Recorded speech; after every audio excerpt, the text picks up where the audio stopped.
Bonjour à toutes et tous et bienvenue sur ce 12e épisode de la série pour créer un jeu avec Bolt et Unity et tout ça sans coder.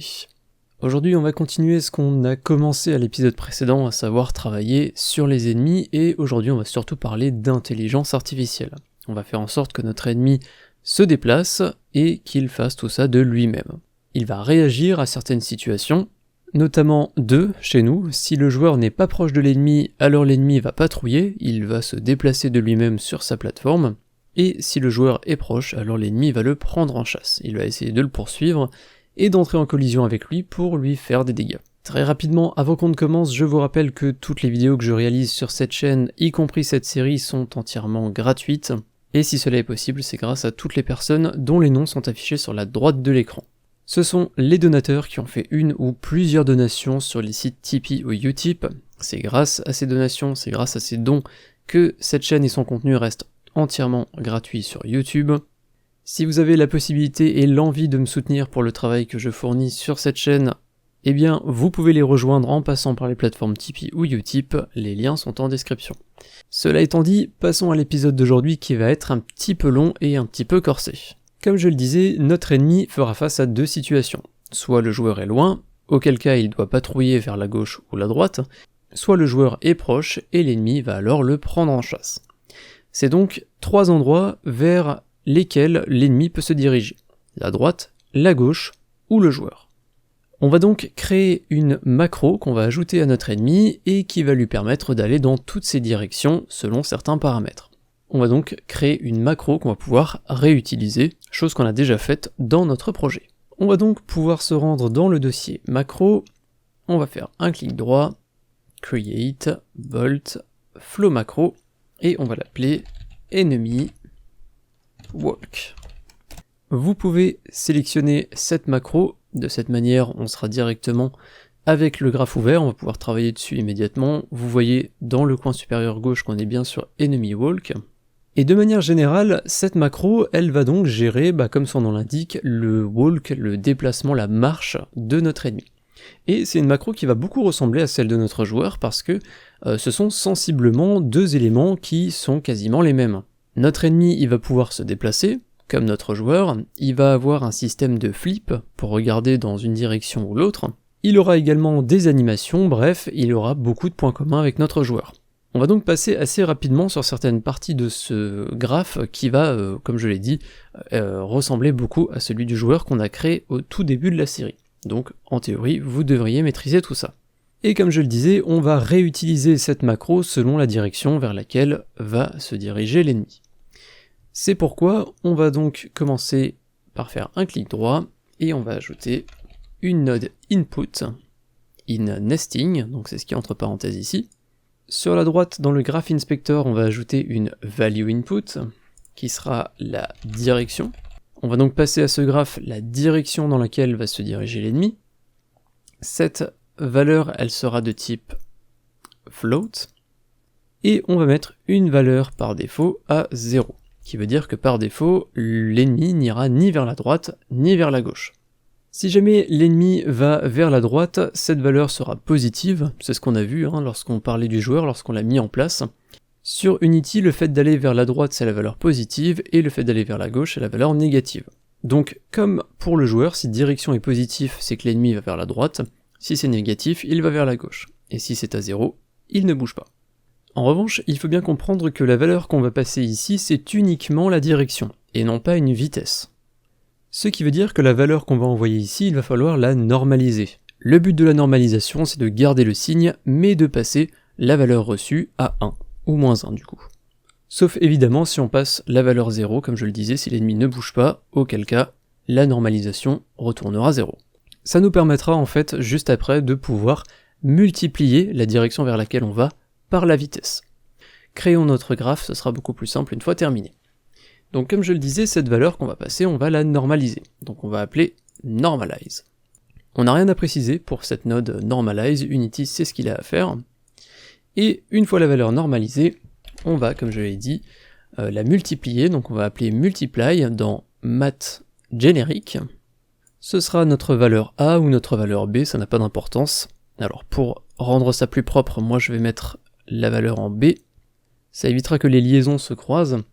Et justement, maintenant on va ajouter la valeur A qui sera réellement la vitesse de notre ennemi. Pour ça, on va appeler une node getObjectVariable. Le nom de cette variable, ce sera speed. On va la créer dans un instant sur notre ennemi. Pour l'instant, vous pouvez la taper manuellement. Et maintenant, comme on l'avait fait pour le joueur, le résultat de cette multiplication nous permet de connaître la direction vers laquelle se déplace l'ennemi, mais également sa vitesse. Et pour notre joueur, on avait créé une nouvelle variable de type graph, cette graph variable, qu'on avait appelée movement. Et on va faire exactement pareil pour notre ennemi. Il ne nous reste plus qu'à appeler tout ce graphe, et pour ça, on va utiliser le flow qu'on a ici et le connecter à une node update. On va pas oublier de créer cette fameuse variable speed sur notre ennemi, sinon on risque d'avoir des problèmes à l'exécution. Vous allez donc vous rendre sur l'objet level dans la hiérarchie, on peut l'ouvrir, et sélectionner ennemi. Pour information, je suis dans la scène level 3, exactement la même qu'à l'épisode précédent évidemment. Et une fois que ennemi est sélectionné, on peut aller tout en bas à droite dans Blackboard, et sur l'onglet Object, on va pouvoir taper un nouveau nom de variable ici qui sera speed, et on appuie sur le plus. Cette variable, elle sera de type float, et par défaut, on va lui mettre une valeur qui est à 2. La vitesse de nos ennemis sera donc un petit peu plus faible que celle de notre joueur.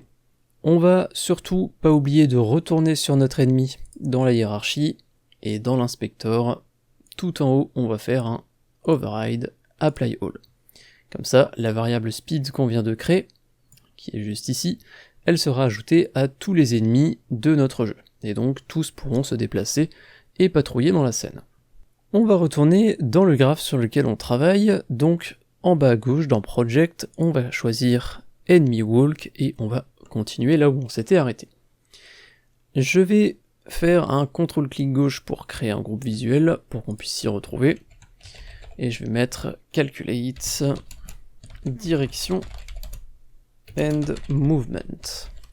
On va maintenant s'occuper d'ajouter le système de flip. Vous vous souvenez, c'est ce qui permet à notre joueur de regarder vers la droite quand on va à droite, et vers la gauche quand on va à gauche. Pour gérer le système de flip, on va vraiment pas s'embêter et on va utiliser quasiment le même système que pour le joueur. On va donc se rendre dans notre macro player controller, qui est juste ici, et on a dans le graphe de notre joueur un groupe qui s'appelle Handle Flip System. Alors vous l'avez peut-être appelé autrement chez vous, mais le principe est le même. On va réutiliser une grosse partie de ce graphe. Au fil des épisodes précédents, je vous ai expliqué qu'il ne faut pas faire des copier-coller dans les graphes dans la mesure du possible, et qu'il faut créer ce qu'on appelle des super units. C'est donc ce qu'on va faire tout de suite pour notre système de flip pour qu'on soit bien avec un système optimisé du début à la fin. Vous pouvez donc copier les nodes que vous avez ici dans le graphe du joueur. On ne va pas prendre getVariable, parce que cette node elle n'existe pas dans le graphe de notre ennemi, nous on veut juste les autres qu'on a ici. Donc vous pouvez les sélectionner, on va faire CTRL-C pour les copier. On va aller dans le dossier SuperUnit qu'on a créé, on va faire un clic droit, Create, Bolt, on va créer un flow macro, et on va l'appeler set sprite renderer flip based on movement. Alors oui, le nom est très long, mais au moins on sait de quoi ça parle. Vous pouvez ensuite cliquer dans le graphe qu'on vient de créer, donc celui qu'on a sélectionné, qu'on vient de créer, et on peut faire CTRL-V pour copier tout ce qu'on vient d'ajouter. On va pas avoir énormément de choses à ajouter là-dedans, on va ajouter un input pour passer justement une valeur qui correspondra au mouvement, donc on va prendre le input in nesting, prenez bien le même avec le même icône. On le sélectionne, sur la droite dans le graph inspector on va ajouter un value input, qu'on va appeler movement. Au niveau du label on peut ajouter un nom si on veut, mais je vais surtout ajouter un summary, et je vais simplement préciser positive égale move right, et négative égale move left. Et 0 égale no movement. Alors, c'est totalement optionnel, je mets juste ça pour bien s'en souvenir, au cas où on retouche à cet input. Libre à vous de le préciser ou non. Et en type, on va passer une float. Maintenant qu'on a cet input ajouté et configuré, on va simplement passer la valeur movement dans notre slot A qu'on a ici. Tout le reste, on n'y touche pas. Toute cette partie de calcul et de sélection, de comparaison plutôt, on ne va pas y toucher, et nous, il faut juste qu'on ajoute 2 outputs en plus.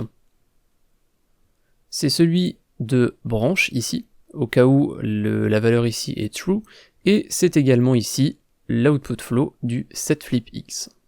Simplement parce que si je reviens dans macro, player controller, on peut voir qu'effectivement on a bien l'output true de la branche qui est réutilisé notamment pour les animations, ainsi que l'output flow de setFlipX.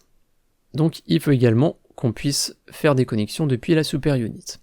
Donc on va retourner dans notre super unit, set sprite renderer flip based on movement. Sur la droite du graphe, on va ajouter une unit qui sera de type output. On en avait déjà un petit peu parlé, ça permet de sortir une valeur ou dans notre cas de sortir le flow. Sur le graphe inspector à droite, on va ajouter un control output et en key, on peut juste marquer flow.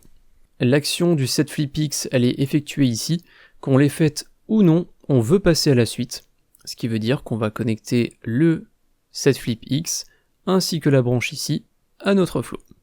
Et il nous reste une dernière petite chose dans ce graphe, petit oubli de ma part, c'est que on a l'input pour le mouvement, on peut passer la valeur, mais on n'a pas moyen d'appeler la logique générale. Vous voyez qu'ici, toutes nos nodes sont grisées, ce qui veut dire qu'actuellement, eh bien, la logique qu'on a dans cette super unit ne sera jamais appelée. Et chez nous, la logique, elle rentre par cette branche, on le reverra tout à l'heure. Il faut donc qu'au niveau de l'input que j'ai ici, je rajoute un control input dans notre graphe inspector, j'appuie sur plus, et on va l'appeler flow in, avec in. La raison à ça, c'est que on a déjà appelé l'output ici flow, et du coup on ne peut pas réutiliser le même nom pour les deux inputs. D'ailleurs, ça sera peut-être même un petit peu plus logique de sélectionner notre output ici et de l'appeler flow out. Du coup, notre graphe va pas trop apprécier, on a juste à faire un clic droit sur les connexions invalides ici, et on va tout reconnecter nos deux flows ici au flow out. Et du coup, au niveau de notre input, flow in, on va simplement connecter ça à la branche. Et du coup, tout devrait être cette fois-ci bien valide. On va maintenant pouvoir optimiser le graphe de notre joueur et celui de notre ennemi. Et on va aussi pouvoir les rendre de manière générale un petit peu plus propres et plus simples à lire. On va donc aller dans le dossier macro, sur Player Controller, on va commencer par le joueur, sur lequel on a justement copié tout à l'heure le Handle Flip System, donc ce sont ces nodes qu'on a réutilisés. On va pouvoir les sélectionner, sauf getVariable qu'on a ici, qu'on va garder, et on va faire supr pour les supprimer. On va ensuite importer la super unit qu'on vient de créer, donc dans le dossier project, super unit, set sprite renderer, etc. On va le glisser ici, et on n'a maintenant plus qu'à connecter cette super unit au reste. Donc une fois qu'on a la vélocité de notre personnage qui est affectée, on va s'occuper du flip system, on va passer ça au flow in, on va passer la valeur de movement à movement, et on va connecter le flow out à notre node setFloat qui va gérer les animations.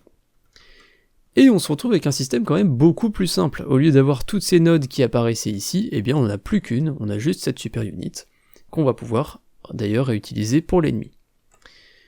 On va juste quand même tester parce que c'est beau de faire des optimisations dans le graphe, mais il faut quand même que ça fonctionne. Donc je vais juste appuyer sur Play, et dans l'onglet Game, on va vérifier que notre système de flip fonctionne toujours. Donc si je vais à gauche, je regarde à gauche, si je vais à droite, je regarde à droite. On peut voir que ça fonctionne toujours. On peut donc arrêter le mode Play. Dans le dossier Project, Macro Player Controller, alors je vais juste sélectionner le groupe Handle Flip System et je vais supprimer ce groupe visuel pour en recréer un nouveau plus petit. Donc CTRL plus clic gauche, handle flip system, je vais lui redonner le même nom, vu que la fonctionnalité n'a pas changé. Et on va ensuite pouvoir s'occuper de l'ennemi, comme c'était prévu initialement. Dans le dossier project, on peut choisir enemy walk, et dans enemy walk, on va faire un glisser-déposer de la super unit, set sprite renderer flip, etc. juste ici. Et tout ce qu'on a à connecter, c'est notre flow de cette variable flow in, et dans movement, on peut simplement passer ce qu'on a ici, c'est-à-dire la nouvelle valeur qui a été appliquée à cette variable movement. Ok, tout comme pour le joueur, on calcule la direction et le mouvement, on s'occupe du flip, on va ensuite s'occuper de la velocity, donc c'est-à-dire vraiment réellement effectuer le mouvement de notre ennemi. On va donc un petit peu plus loin faire un clic droit, add unit, set velocity rigid body 2D, très important, prenez bien la version 2D et pas la version rigid body tout court. Cette velocity, on l'avait vu pour le joueur, prend une valeur vector 2 pour définir la vélocité à l'horizontale et à la verticale. Chez nous, il n'y aura pas de vélocité à la verticale, vu que notre ennemi ne se déplace que de gauche à droite, et non pas de haut en bas. Donc on va quand même créer un vector 2. Sur l'horizontale, le mouvement qu'on va effectuer, eh bien, on va le récupérer via la graph variable get graph variable movement qu'on a calculé tout à l'heure. Et sur l'axe Y, donc à la verticale, on ne va effectuer aucun mouvement, donc on va appliquer la vélocité actuelle. Pour faire ça, vector 2 get Y, et on va, comme je le disais, récupérer la valeur actuelle de rigid body 2D get velocity. On peut donc créer un groupe visuel autour de ces nodes, on va l'appeler set velocity, et on va connecter le flow de cette velocity au flow out qu'on avait de notre super unit. Donc après avoir traité le système de flip, on va déplacer réellement notre ennemi. La dernière chose à faire, ça va être de traiter le système d'animation de notre ennemi, et donc de faire en sorte de jouer son animation de marche s'il se déplace vers la droite ou la gauche. Ça doit vous faire pas mal de souvenirs parce que comme je l'ai dit, on fonctionne exactement sur le même principe que le joueur, donc après s'être occupé de la vélocité, on va faire un clic droit, on va ajouter une unit animator set float, avec comme paramètres name et value. Le nom du paramètre qu'on va modifier, ça va être speed, et la valeur qu'on va passer, ça va être notre mouvement. Donc encore une fois, add unit, get graph variable, on va chercher mouvement, et pour rappel, mouvement peut être une valeur positive ou négative, selon qu'on aille vers la droite ou la gauche, mais les systèmes d'animateurs ne prennent que des valeurs positives. Chez nous, on veut juste savoir si le personnage se déplace. On s'en fiche qu'il aille vers la droite ou la gauche, étant donné que la direction de l'animation sera gérée par le système de flip qu'on a ajouté tout à l'heure, tout comme pour le joueur. Ce qui veut dire qu'après avoir récupéré notre variable movement, on va prendre une valeur absolue, donc forcément positive, et on va passer cette valeur à notre setFloat. Pour exécuter la logique de l'animator, on connecte le flow, et on en a terminé avec la logique de notre ennemi. Il ne nous reste plus qu'à ajouter ce groupe visuel, handle animation. On va attaquer la partie suivante, à savoir maintenant le système de patrouille. On va donc se rendre dans le dossier macro, on va sélectionner ennemi qu'on avait créé à l'épisode précédent, on va rentrer dans le state, dans l'état alive, parce que si notre ennemi est vivant, il va pouvoir patrouiller. Et patrol, on l'avait déjà créé, on peut double-cliquer dessus pour entrer à l'intérieur. Pour l'instant, on a juste une note start. À l'intérieur de patrouille, on va avoir 3 états possibles. Idle, donc c'est quand l'ennemi ne bouge pas, il est en attente. On aura aussi l'état marcher vers la gauche, et le 3e état, marcher vers la droite. Par défaut, on va faire en sorte que notre ennemi soit en mode idle, donc qu'il soit en mode attente. Et ensuite, on va ajouter tout à l'heure un tout petit algorithme qui va permettre à l'ennemi de prendre des décisions pour aller vers la droite ou la gauche et de s'arrêter de temps en temps. On peut donc sélectionner la node start qu'on a par défaut ici, cet état qu'on a par défaut, et sur la droite dans le Graph Inspector, on va le renommer en idle, donc l'état d'attente. On peut ensuite faire un clic droit, on va créer un new flow state, create flow state, on va le mettre à gauche, et de manière plutôt logique, on va l'appeler walk left. On va ensuite faire la même chose, clic droit, create flow state, on va le mettre à droite celui-là, et on va l'appeler walk right. On va maintenant, dans chacun de ces états, ajouter la super unit qu'on a créée tout à l'heure, enemy walk. Et on va passer à cette super unit, si vous vous souvenez bien, une valeur direction. Elle sera 0 si on est dans idle, -1 si on veut aller sur la gauche, walk left, et 1 si on veut aller sur la droite, walk right. Donc allons-y, on va rentrer dans idle, on double-clique. On peut supprimer les 3 events qu'on a par défaut, et on va juste glisser à l'intérieur enemy walk. Et effectivement, comme je vous le disais, il faut qu'on passe donc la direction. Là on est dans idle, donc la direction c'est 0, il n'y a pas de direction, donc on fait du surplace. Vous pouvez ensuite revenir dans Patrol, vous pouvez utiliser le fil d'Ariane que vous avez en haut, donc on clique sur Patrol. On double-clique sur Walk Left, on fait pareil, on supprime les events. On importe Enemy Walk. Cette fois-ci, on est dans Walk Left, on va vers la gauche, donc la direction c'est -1. On revient dans Patrol. On double-clique sur Walk Right, on supprime les events, et on va importer Enemy Walk, encore une fois, et cette fois-ci la direction sera à 1, parce qu'on va vers la droite. Tout ce qu'il nous reste à faire, maintenant qu'on a créé ces 3 états, dans Patrol, Idle, Walk Left, Walk Right, c'est de gérer les transitions. Faire en sorte que l'ennemi, de lui-même, il passe de Idle à Walk Left, ou de Idle à Walk Right, ou de Right à Left, ou de Left à Right, bref, l'ennemi, il va pouvoir choisir de lui-même, donc, alors quand je dis de lui-même, ça sera un algorithme qui va décider, et cet algorithme sera plus ou moins aléatoire, donc l'ennemi va en fait pouvoir, entre guillemets, changer d'avis, il va pouvoir aller une fois à droite, puis de nouveau à droite, puis une fois à gauche, puis de nouveau à droite, puis aller 4 fois vers la gauche, etc. Et donc s'arrêter potentiellement entre chacune de ces actions, ou non.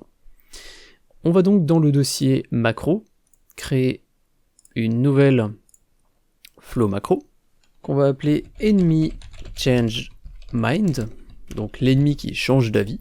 Dit comme ça c'est un petit peu bizarre, mais c'est vraiment ce qu'on va essayer de recréer ici. On va faire un clic droit, on va ajouter une node onEnterState. Donc si jamais on rentre dans ce changeMind, qu'est-ce qu'on va faire? On va tout d'abord permettre à l'ennemi de faire une pause, il va en quelque sorte réfléchir, donc on va ajouter une node wait, et plus précisément wait for seconds qu'on a ici. Le délai d'attente, plutôt que de mettre quelque chose de fixe, on va vraiment faire en sorte que d'ajouter un petit peu de dynamisme dans notre jeu, on va essayer de casser la routine et donc de rendre ces petites pauses de l'ennemi aléatoires. On va pouvoir ajouter une node random range. Vous pouvez prendre la première, min inclusive, max inclusive. Le délai d'attente sera donc entre 1 et 3 secondes. Et une fois qu'on aura attendu la valeur qui a été générée entre 1 et 3, on va pouvoir appeler state trigger transition. Et il me semble que ça s'appelle juste trigger state transition, voilà, c'est l'inverse. Et on peut donc juste, voilà, ajouter cette node. Donc ce petit système de transition tout simple, il va s'activer toutes les 1 à 3 secondes, donc selon la valeur générée ici, qu'on a dans le random range. Ce qui veut dire que l'ennemi va pouvoir changer d'avis toutes les 1 à 3 secondes, et donc aller dans une direction ou l'autre, ou simplement faire une petite pause et s'arrêter. Il y a juste une petite chose qu'il ne faut surtout pas oublier, je vous en avais déjà parlé la dernière fois, si on utilise des nodes wait pour marquer des pauses, il faut, sur le onEnterState, qu'on coche la case coroutine dans le Graph Inspector. Très très important, sinon ça ne fonctionnera pas. Et vous pouvez cliquer autre part dans le graphe, peu importe, dans un endroit vide, et on va lui donner un titre quand même pour s'y retrouver. Et on peut l'appeler simplement changeMind. On peut mettre d'ailleurs un espace ici. Et maintenant, il n'y a plus qu'à ajouter ce système de transition entre tous les états qui existent pour le déplacement, la patrouille de notre ennemi. On va donc revenir dans Ennemi, double-cliquer sur Alive, double-cliquer sur Patrol, et on va créer les transitions. Comme je vous le disais, tous les états peuvent avoir une transition vers un autre. Donc ça va être un petit peu long, mais on va faire un clic droit sur Idle, make transition, on clique sur walk left. Sur walk left, clic droit, make transition vers idle. De idle, make transition, walk right, make transition, idle. Walk left, make transition, walk right. Et walk right, make transition, walk left. Alors je vous l'accorde, ça ressemble pas à grand chose effectivement, donc n'hésitez pas à remettre un petit peu vos différentes nodes en ordre. Là c'est un petit peu plus clair de cette manière-là. Il faut ensuite qu'on précise pour chaque transition quel sera, entre guillemets, l'algorithme qui est lié à cette transition, et donc c'est celui qu'on vient de créer ensemble, enemy change mind. Donc on va devoir sélectionner chaque transition. Donc je vais prendre la première que j'ai ici, je vais changer sa source en macro. Unity me met un avertissement, je vais cliquer sur switch.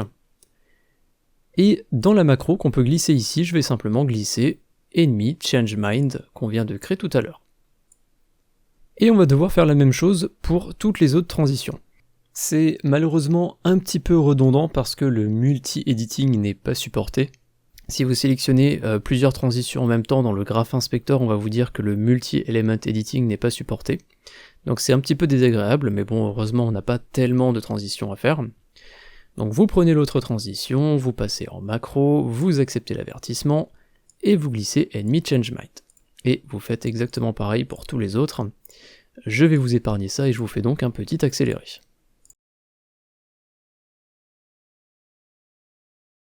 Et normalement, c'est tout bon. Si vous avez ajouté toutes les transitions, on en a terminé avec ce système de choix pour notre ennemi. Et je vous propose donc de tester tout ça. On va appuyer sur Play, et on devrait voir, dans l'onglet Game, notre ennemi se déplacer de lui-même. Vous pouvez également le voir ici, dans l'onglet Scène. Alors il y a de grandes chances qu'une certaine situation arrive, c'est celle-là.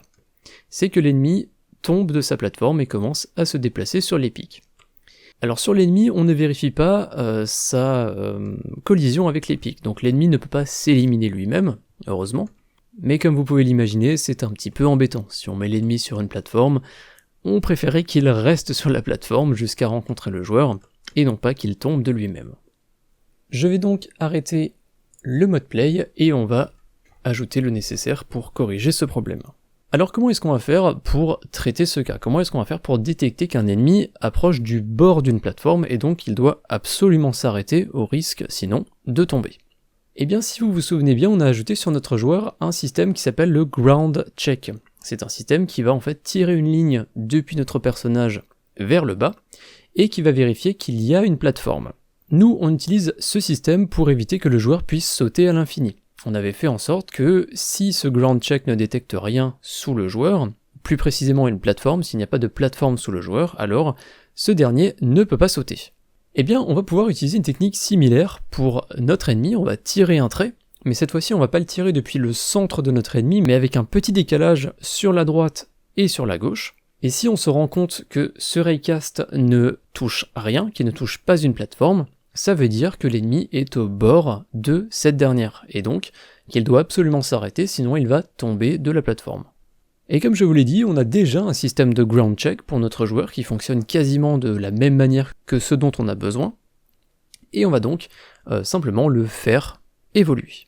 On peut donc, dans notre dossier project, se rendre dans Super Unit et sélectionner le ground check qu'on a ici. Jusqu'à maintenant, on utilisait uniquement un output grounded pour savoir si le personnage était au sol ou non. Et on n'avait pas d'input. Toutes les valeurs étaient en dur, vous le voyez ici, la direction, le radius, la distance. Mais on va pas pouvoir continuer de cette manière pour notre ennemi parce que, comme on l'a dit, il faut qu'on ajoute un petit décalage pour tirer ces traits vers le bas, un petit peu à droite et un petit peu à gauche de l'ennemi. On peut pas, comme le personnage, se baser ici juste sur sa position actuelle et tirer un trait vers le bas. On va donc devoir faire un petit peu évoluer ce système, mais ça va pas être particulièrement compliqué.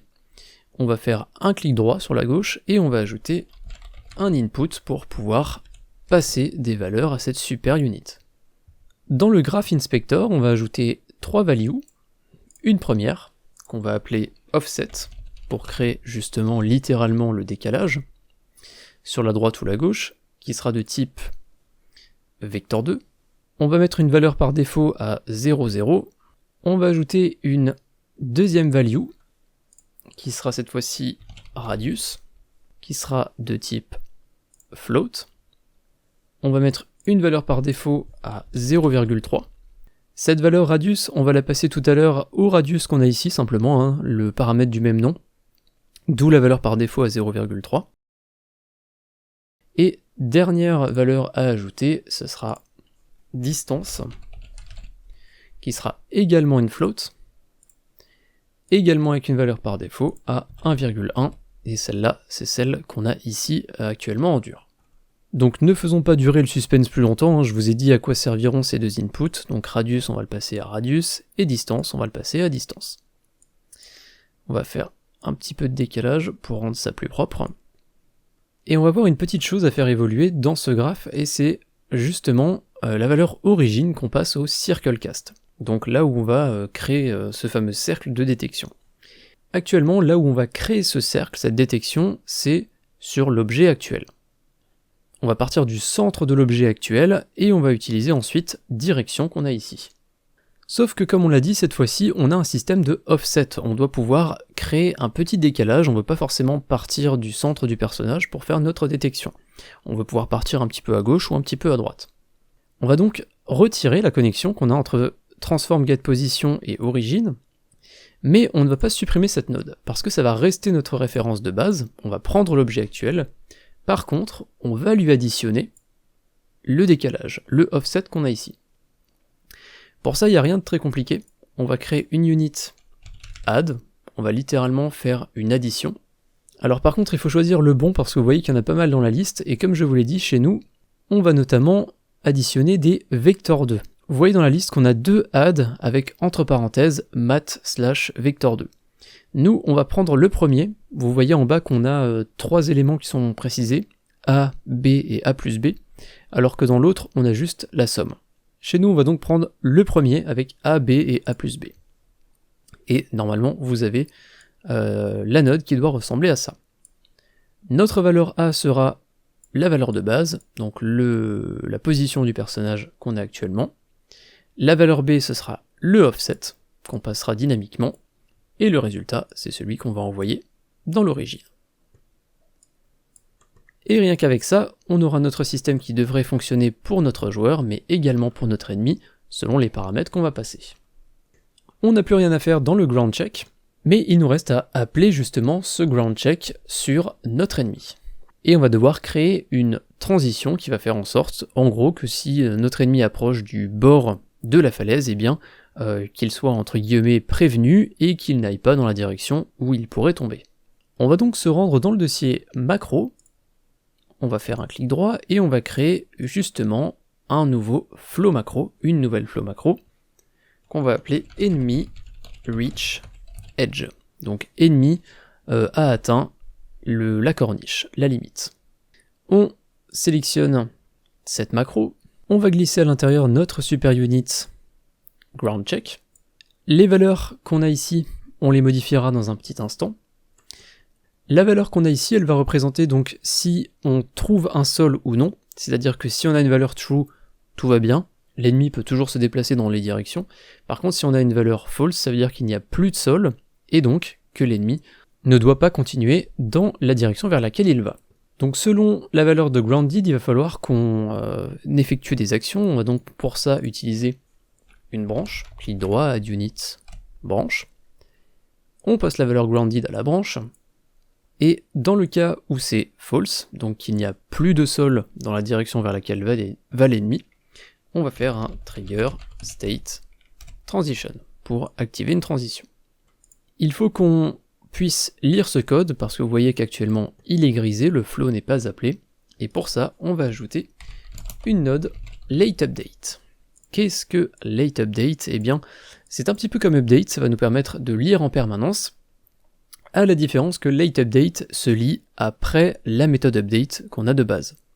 Ce qui veut dire que notre ennemi, vu qu'il fait son déplacement grâce à la node update, il va pouvoir se déplacer tranquillement, et en quelque sorte, après avoir fait le déplacement, ou avoir commencé à faire le déplacement, on va lire late update et on va donc faire cette fameuse vérification pour voir s'il y a encore du sol.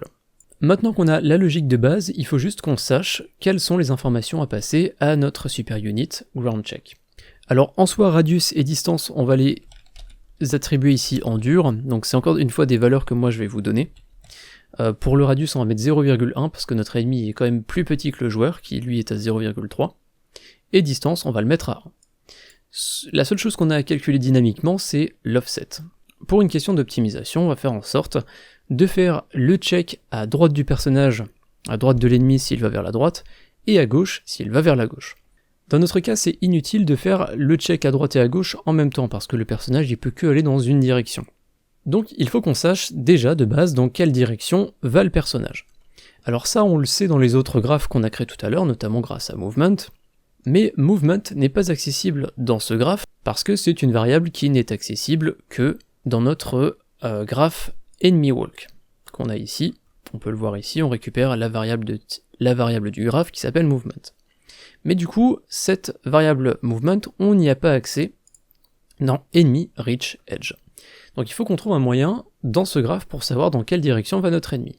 Et ça va être plutôt simple parce que, on l'a vu sur notre ennemi, si je le sélectionne dans la hiérarchie, on a notre sprite renderer.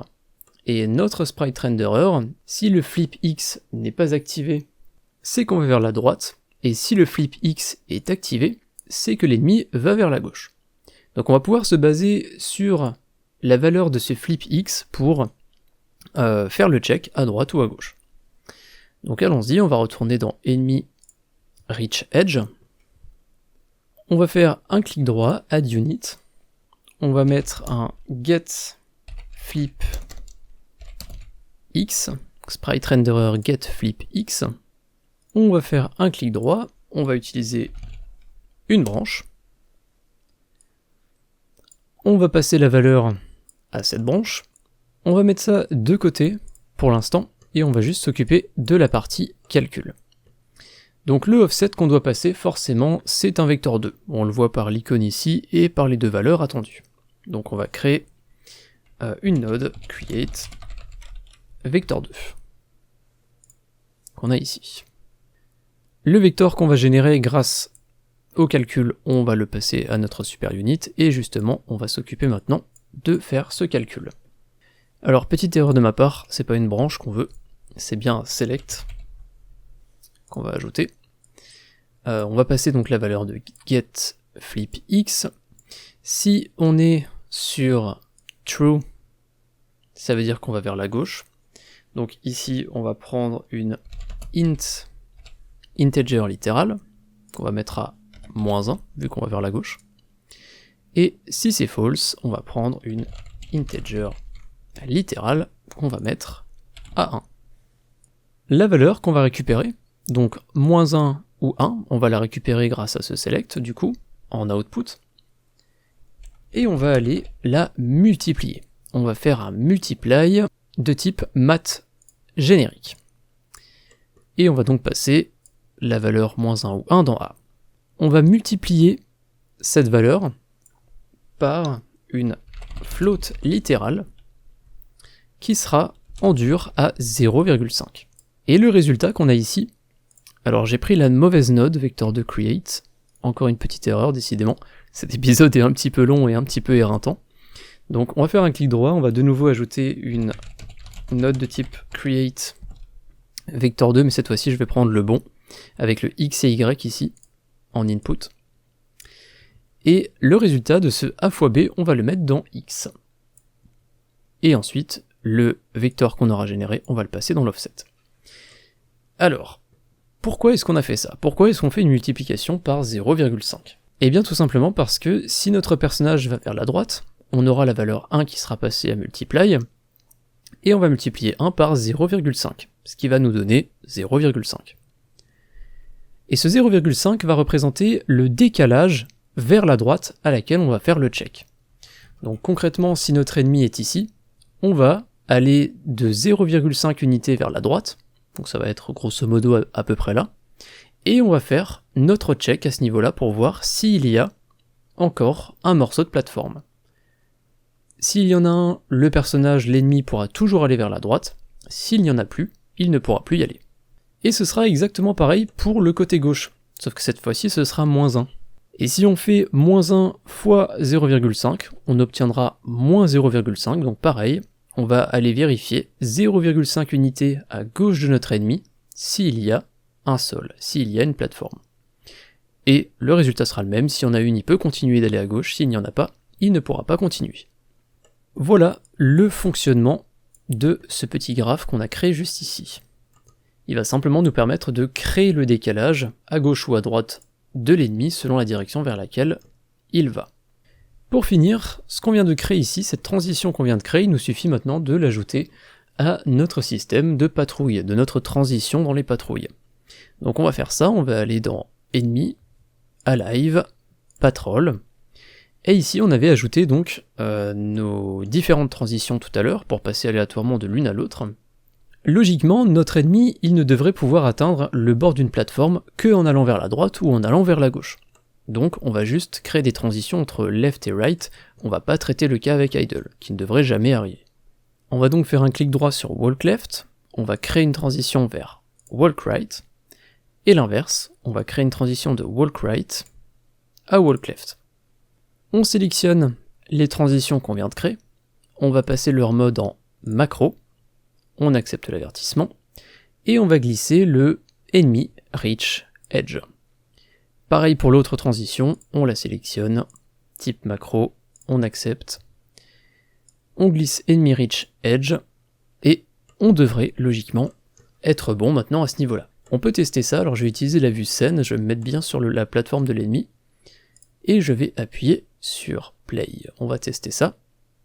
On va laisser notre ennemi se balader de lui-même, donc là il va vers la gauche, et vous avez vu qu'au moment où il a atteint le bord de la plateforme, il a immédiatement fait demi-tour pour aller à droite. Peut-être qu'on aura la chance, vu que c'est aléatoire, de revoir le cas, vous l'avez vu ici cette fois-ci, il était tout à droite, et lorsqu'il est arrivé tout au bout, il n'y avait plus de plateforme, et il a donc immédiatement fait demi-tour. Donc là il ira forcément vers la gauche. En revanche, vous avez sûrement remarqué que notre joueur a un petit problème, il est bloqué en mode chute. Ça, c'est parce qu'on a modifié le système de ground check pour l'adapter à l'ennemi, mais on a cassé un petit truc sur le joueur, je vous rassure. Ce n'est pas grand chose, on peut arrêter le mode play. On va aller dans notre macro player controller. On va aller au niveau du groupe jump. Vérifiez bien que vous avez vos valeurs qui sont renseignées, donc dans offset vous devriez avoir 0, 0, dans radius 0,3 et dans distance 1,1. Il est fort probable que chez vous les valeurs se soient reset vu qu'on a vraiment modifié les valeurs d'entrée de cette super unit ground check. Donc vérifiez que vous avez bien mis les bonnes valeurs comme moi, mais il n'y a pas qu'ici au niveau de jump qu'on utilise le ground check, c'est aussi et surtout au niveau ici des animations que potentiellement votre node a été reset. Donc encore une fois ici, mettez bien 0,3 pour votre joueur et 1,1 en distance. Très très important. En théorie, elle n'aurait pas vraiment dû être reset, mais bon, c'est pas très grave, on l'utilise que 2 fois dans le graphe du joueur, et du coup, si on appuie sur play maintenant, on devrait plus avoir de soucis au niveau de l'animation du joueur, et pour l'ennemi, on devrait tout avoir qui fonctionne bien. On va attendre qu'il atteigne un bord, si il accepte évidemment. Et ça a effectivement l'air d'être le cas. Lorsque l'ennemi atteint le bord, il fait immédiatement demi-tour. Notre joueur, lui, n'a plus de problème d'animation, il peut toujours bien sauter au bon moment, pas de saut à l'infini, donc on a bien réussi le fameux rework de ce système de ground check. Et logiquement, si le joueur rentre en contact avec l'ennemi, toujours on a ce système où on prend des dégâts, celui qu'on avait mis en place à l'épisode précédent. Je vais couper le mode play et on va terminer ce système d'intelligence artificielle par la dernière fonctionnalité de notre ennemi, qui est la fonctionnalité de poursuite, donc prendre en chasse le joueur s'il est suffisamment proche de l'ennemi. Pour ça, on va se rendre dans le dossier project sur notre ennemi, dans le dossier macro, on va ouvrir Alive et on va traiter Chase. On peut donc double-cliquer sur l'état qu'on a ici. Et ça va être particulièrement simple à implanter grâce à la super unit Enemy Walk qu'on a ajouté un petit peu plus tôt. Donc les 3 events qu'on a par défaut, on peut les supprimer. La chose qu'on va devoir faire concrètement, c'est de définir dans quelle direction va devoir aller l'ennemi pour pouvoir atteindre le joueur. Et pour ça, on va simplement pouvoir soustraire la position de l'ennemi à la position de notre joueur. Et en faisant ça, on saura simplement vers quelle direction doit se diriger l'ennemi, et donc dans quelle direction se trouve le joueur. Faisons ça rapidement. Donc dans cet état chase, on va ajouter une node getApplicationVariable. Cette variable, ce sera player, il faut qu'on le tape à la main comme d'habitude pour les variables d'application. Cet objet, on va récupérer dessus sa position, et on va faire ça via transform getPosition. On va également en dessous ajouter une unit transform getPosition, exactement la même que celle qu'on vient de créer, sauf que cette fois-ci on aura self, vu que ce graphe sera sur l'ennemi, c'est la position de l'ennemi automatiquement qu'on va récupérer. Je vous le disais, on va faire une soustraction, donc subtract. On prend le premier, mat générique, on passe la position du joueur en A, la position de l'ennemi en B, et le résultat qu'on va récupérer, ce sera un vecteur 2, mais nous, il y a juste l'axe X qui nous intéresse. De toute façon, l'axe Y, on l'a très peu utilisé dans ce projet. Donc on veut savoir concrètement si le joueur est à gauche de l'ennemi ou à droite de l'ennemi. Et pour ça, on va donc récupérer uniquement l'axe X avec vecteur 2 getX. Et une fois qu'on sait dans quelle direction aller, je vous l'ai dit tout à l'heure, on va utiliser la macro enemyWalk, qui nous permet de dire à l'ennemi de se déplacer dans une direction, et cette direction, c'est celle qu'on vient de calculer. Pour que l'ennemi puisse poursuivre le joueur, il faut qu'il puisse le détecter, et donc qu'on définisse à quelle distance il va pouvoir détecter le joueur, parce qu'on ne veut pas qu'il puisse le détecter à l'autre bout du niveau quand même. Donc si le joueur est suffisamment proche, l'ennemi va le détecter et le prendre en chasse. On va donc se rendre sur notre objet ennemi, donc dans la hiérarchie, ennemi, on va aller au niveau de son component variable, et on va en créer une nouvelle, qu'on va appeler detection. On fait entrer, ce sera de type float, et la valeur qu'on va mettre par défaut, ce sera 3. Si le joueur est à 3 unités ou moins de notre ennemi, alors il sera détecté. On n'oublie pas, comme d'habitude, tout en haut, override, apply all, pour que ça fonctionne sur tous les ennemis, c'est très important.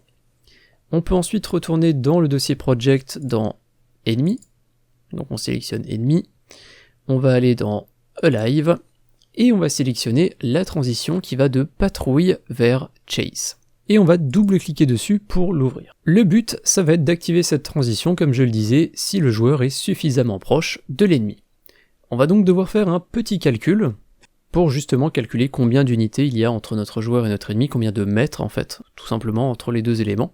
Et si cette distance est de 3 ou moins, donc la distance qu'on vient de préciser sur l'ennemi, alors on va lancer cette transition. Donc il faut qu'on appelle ça tout à la fin, si le joueur est suffisamment proche de l'ennemi. Donc allons-y, on va faire ce calcul, vous allez voir que ça va être plutôt simple. On va récupérer la variable d'application player, donc on le tape à la main. Exactement comme on l'a fait tout à l'heure, on va récupérer transform getPosition. Donc on va prendre la position du joueur, mais on va également récupérer la position de l'objet actuel, donc de notre ennemi. Donc avant on a fait un petit peu la même chose juste pour activer le déplacement de l'ennemi vers le joueur, et ici on va simplement se baser sur les mêmes paramètres pour faire la détection. On va ensuite ajouter une node qui s'appelle vector2 distance et qui nous permet de connaître la distance réelle sous forme de float entre deux éléments. Donc logiquement on va passer l'objet actuel en A, notre joueur en B, et la valeur qu'on va récupérer c'est le nombre de mètres qu'on a entre les deux éléments. Ce qui veut dire qu'on va pouvoir les comparer. Pour ça on va utiliser une node less, donc inférieure. On va passer la valeur récupérée dans A, et notre valeur de référence, c'est celle qu'on vient de créer sur notre ennemi, getObjectVariable, et ce sera detection. On va ensuite pouvoir traiter le résultat de less, donc effectivement, est-ce que la distance est bien inférieure à detection? Pour ça, on va utiliser une branche, en passant donc la valeur. Et si effectivement la distance entre les deux objets est inférieure à la distance de détection de l'ennemi, alors on va prendre en chasse le joueur et donc faire la connexion de true jusqu'au state trigger transition. Et évidemment, il faut qu'on exécute toute cette logique qu'on a dans le graphe, et on va faire ça, alors je les mets un petit peu mieux en ordre, et on va faire ça avec une node update. On va simplement vérifier en permanence si le joueur est à une distance acceptable, et auquel cas on va le prendre en chasse avec notre ennemi. Je vais juste créer un groupe visuel ici, pour dire que avec ces quelques nodes on va calculer la distance entre l'ennemi et le joueur. On peut éventuellement cliquer dans un endroit vide de notre graphe et lui donner un titre du genre player nearby, donc le joueur est proche. On peut revenir dans Alive avec le fil d'Ariane, donc on clique ici sur Alive. On voit que le petit icône depuis Patrol vers Chase s'est mis à jour, et on va maintenant ouvrir la transition inverse, donc celle qu'on a ici depuis Chase vers Patrol. Donc double-clic ici, et là ça va être encore plus simple parce qu'on va concrètement faire exactement le cas inverse de ce qu'on vient de faire. Donc on va gagner un petit peu de temps, on va revenir dans Alive, on va réouvrir la transition qu'on vient de terminer, celle de Patrol vers Chase, double-clic, et tout ça, vous pouvez le sélectionner, faire CTRL-C pour copier. On revient dans Alive, on ouvre la transition depuis Chase vers Patrol, vous pouvez supprimer cette node, et on fait CTRL-V pour coller tout ça. Alors comme d'habitude, techniquement, on ne doit pas faire de copier-coller de ce genre de logique, on doit plutôt utiliser des super units. Là, on va avoir une toute petite différence dans ce graphe, c'est le less que vous avez ici, qu'on va supprimer, et à la place, on va ajouter une unit greater or equal. Étant donné que, comme je vous l'ai dit, on va faire l'inverse, cette fois-ci on va vérifier si la distance est supérieure ou égale à la distance de détection de notre ennemi, alors c'est que le joueur est trop loin, et donc que l'ennemi doit arrêter de le poursuivre. Donc on va passer la distance calculée dans A, la détection en B, et le résultat dans la branche. Et toujours dans ce graphe, on peut cliquer à un endroit vide, et title, on peut le mettre en player away par exemple, donc le joueur est trop loin.